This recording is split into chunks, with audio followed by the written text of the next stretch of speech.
Welcome to the Geek Easy, fellow geeks, where now I'm going to be going over my used book haul from the other day. It turns out that I uploaded it with no sound, but you guys saw what I got anyway because I held them up. But normally I do one video per book, but it's 1 o'clock in the morning, so I'm just going to do all three. First,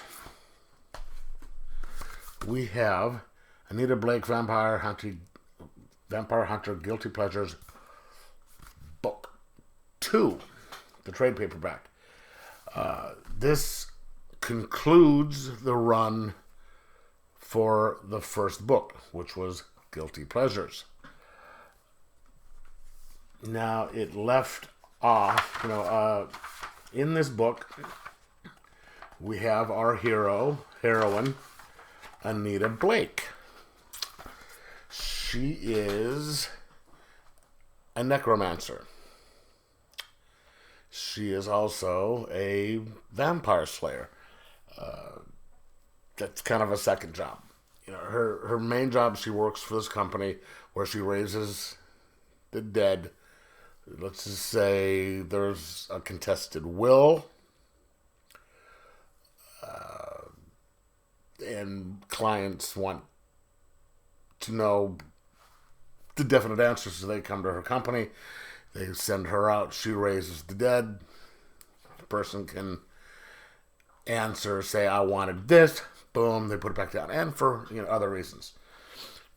But she also works for the St. Louis, Missouri Police Department as a consultant to help kill vampires. And or investigate vampire crimes. First part of the book, she has a guy that she knew who's when he was human, but now he's a vampire. He comes to her and says, all these vampires are being killed. We want you to help investigate these murders. And she's like, no, not going to do it. But she gets roped into it. And because the vampires basically threaten her friends. And see, the thing I like about, or at least her earlier books, the later ones, I'm not going to get into that right now, but the vampires aren't like the Anne Rice ones that are all, there's some really evil ones or some, not so evil. They have their different distinct personalities, and some of them are pretty, some of them aren't. So in the process of investigating, she goes to what is called a freak party. She gets invited. She goes to one with a vampire who works at this place called Guilty Pleasures, which is a strip club for vampires do stripping, and shapeshifters do stripping. And she is with this person who is assigned to assist her. And so there was kind of a problem. But then this is where it picks up with her being in the freak party. And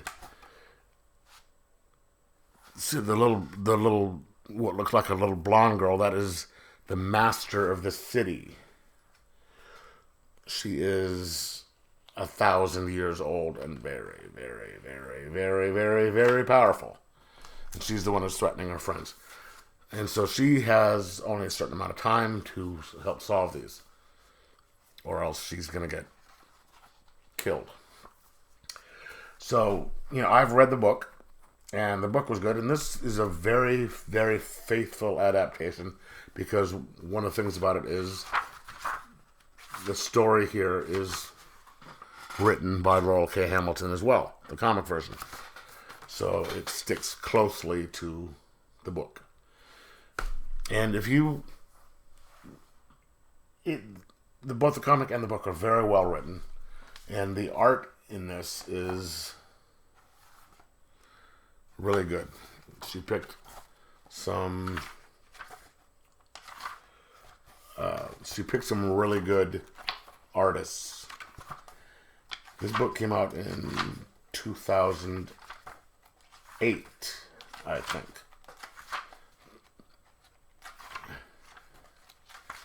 And if you look at this, this is not something you normally see in a Marvel comic nowadays. So,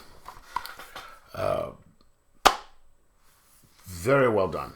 And I'm going to give this, the story moves along really well. There's some suspense, there's action, it's kind of gory.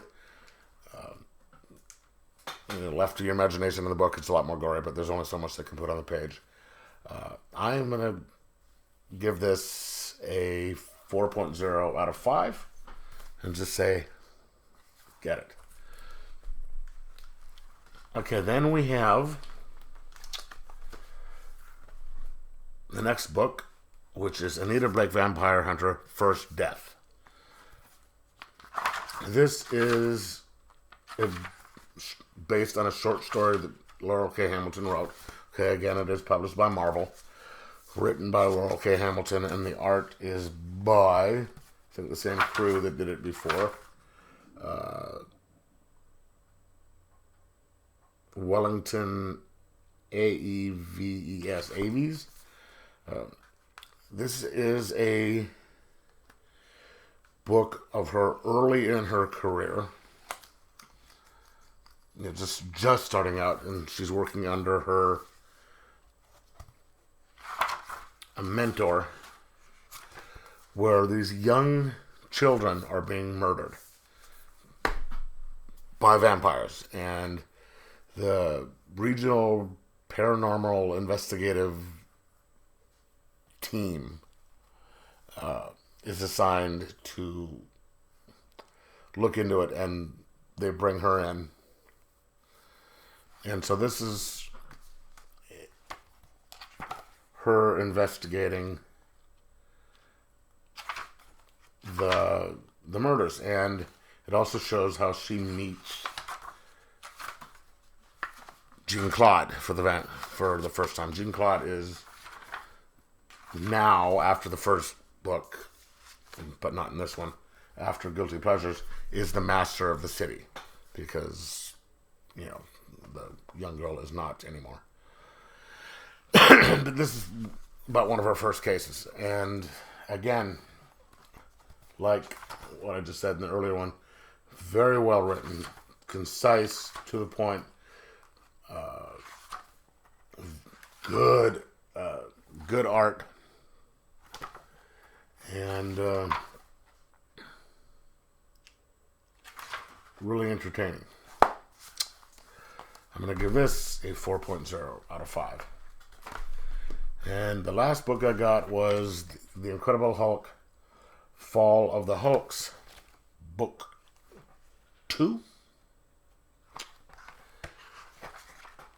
This one doesn't really pick up where the last one left off. It starts out recapping some of the earlier events. I think maybe I just got a copy that wasn't as thick as the other one or something like that, but this continues the story of the bad guys, the Thinker and all these other people trying to take down the Hulk, and the Hulks by the use of the Red Hulk, Red She-Hulk, and all that, trying to mainly destroy Banner and any of the other Hulks that are in the way. And the little intricacies between, the bad guys in Doom and Red Hulk. dealing with Banner and all that. So some of the it is written by, it's done by Marvel, written by Greg Pak. The art is pretty good. The story lags a little bit at some points, and then during some of the action scenes, it's kind of hard to see what's going on. But it's an entertaining book. And if I can find part 3 with the ending, I will get it. If you're a Hulk fan, this is a series that you should get. I'm going to give it a 3.25 out of 5 and say, get it. Anyway, let me know if you've read any of these things and what you thought of them. And like, subscribe, and most of all, enjoy your comics.